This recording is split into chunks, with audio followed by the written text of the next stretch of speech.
പ്രിയമുള്ളവരെ, വചനത്തിലൂടെ ദൈവം നമ്മോട് സംസാരിക്കുന്നു. ഇസ്രായേൽ ജനത്തിന്റെ ജീവിത സാഹചര്യങ്ങളിൽ നിന്ന് ഉരുത്തിരിഞ്ഞ പ്രാർത്ഥനാ ഗീതങ്ങളാണ് സങ്കീർത്തനങ്ങൾ. നിങ്ങളുടെ വയസ്സിന്റെ സംഖ്യ വരുന്ന സങ്കീർത്തനത്തിന് നിങ്ങളോട് എന്തോ പറയാനുണ്ട്. ആ ഒരു വർഷക്കാലം മുഴുവനും നമുക്ക് പ്രാർത്ഥിക്കാനും ധ്യാനിക്കാനുമുള്ള വചനങ്ങളാണ് അവ.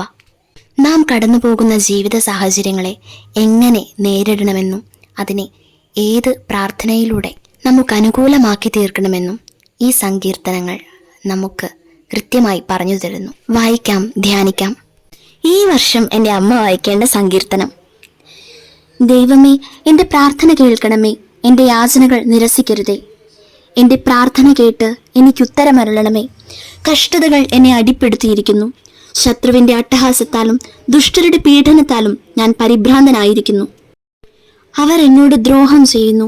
കോപത്തോടെ എനിക്കെതിരെ ശത്രുത പുലർത്തുന്നു. എൻ്റെ ഹൃദയം വേദന കൊണ്ട് പിടയുന്നു. മരണഭീതി എൻ്റെ മേൽ നിപതിച്ചിരിക്കുന്നു. ഭയവും വിറയലും എന്നെ പിടികൂടിയിരിക്കുന്നു. പരിഭ്രാന്തി എന്നെ ഗ്രസിച്ചിരിക്കുന്നു. ഞാൻ പറഞ്ഞു, പ്രാവിനെ പോലെ ചിറകുണ്ടായിരുന്നെങ്കിൽ ഞാൻ പറന്നുപോയി വിശ്രമിക്കുമായിരുന്നു. ഞാൻ വിദൂരങ്ങളിൽ ചുറ്റിത്തിരിയുമായിരുന്നു. വിജനതയിൽ ഞാൻ വസിക്കുമായിരുന്നു. കൊടുങ്കാറ്റിൽ നിന്നും ചുഴലിക്കാറ്റിൽ നിന്നും ബദ്ധപ്പെട്ട് അകന്ന് സങ്കേതം തേടുമായിരുന്നു. കർത്താവേ, അവരുടെ ഉദ്യമങ്ങളെ പരാജയപ്പെടുത്തണമേ. അവരുടെ ഭാഷകളെ ഭിന്നിപ്പിക്കണമേ. നഗരത്തിൽ ഞാൻ അക്രമവും കലഹവും കാണുന്നു. രാവും പകലും അവർ അതിൻ്റെ മതിലുകളിൽ ചുറ്റി നടക്കുന്നു. അതിൻ്റെ ഉള്ളിൽ ഉപജാപങ്ങളും കുഴപ്പങ്ങളുമാണ്.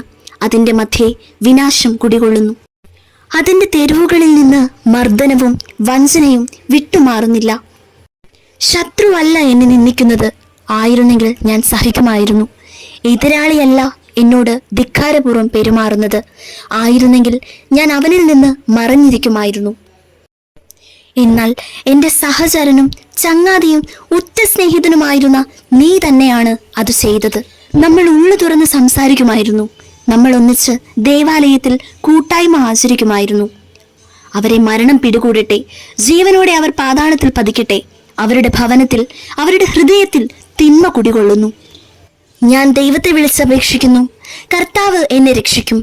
സന്ധ്യയിലും പ്രഭാതത്തിലും മധ്യാഹ്നത്തിലും ഞാൻ ആവലാതിപ്പെട്ട് കരയും. അവിടുന്ന് എൻ്റെ സ്വരം കേൾക്കും. ഈ യുദ്ധത്തിൽ അനേകർ എനിക്കെതിരെ അണിനിരന്നിരിക്കുന്നു. അവിടുന്ന് എന്നെ കാത്തുപാലിക്കും.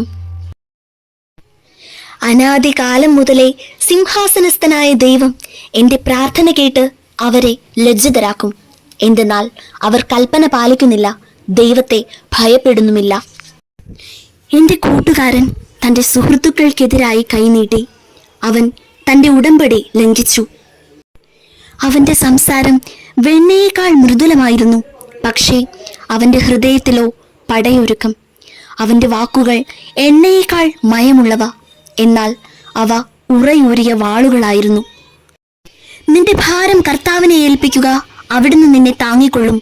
നീതിമാൻ കുലുങ്ങാൻ അവിടുന്ന് സമ്മതിക്കുകയില്ല. ദൈവമേ, അങ്ങ് അവരെ അത്യഘാതത്തിലേക്ക് തള്ളി വീഴ്ത്തും. രക്തദാഹികളും വഞ്ചകരും ആയുസ്സിൻ്റെ പകുതി എത്തുകയില്ല. എന്നാൽ ഞാൻ അങ്ങയിൽ ആശ്രയിക്കും. ആമേൻ. പ്രിയമുള്ളവരെ, നമ്മുടെ ഞെരുക്കങ്ങളിലും സങ്കടങ്ങളിലും കഷ്ടതകളിലും ബുദ്ധിമുട്ടുകളിലും പ്രയാസങ്ങളിലും പ്രതിസന്ധികളിലും വചനമാണ് നമ്മെ സൗഖ്യപ്പെടുത്തുന്നത്. രോഗപീഠകളിൽ നിന്നും പാപപീഠകളിൽ നിന്നും ശാപപീഠകളിൽ നിന്നും നമ്മെ വിടുവിച്ച് മോചനം നൽകി നമുക്ക് സന്തോഷവും പ്രത്യാശയും ആഹ്ലാദവും സമാധാനവും നൽകുന്നത് ദൈവത്തിൻ്റെ വചനമാണ്. ദൈവവചനത്തെ നമുക്ക് വിടാതെ നെഞ്ചോട് ചേർത്ത് പിടിക്കാം. ഈശോ മിശിഹായ്ക്ക് സ്തുതിയായിരിക്കട്ടെ.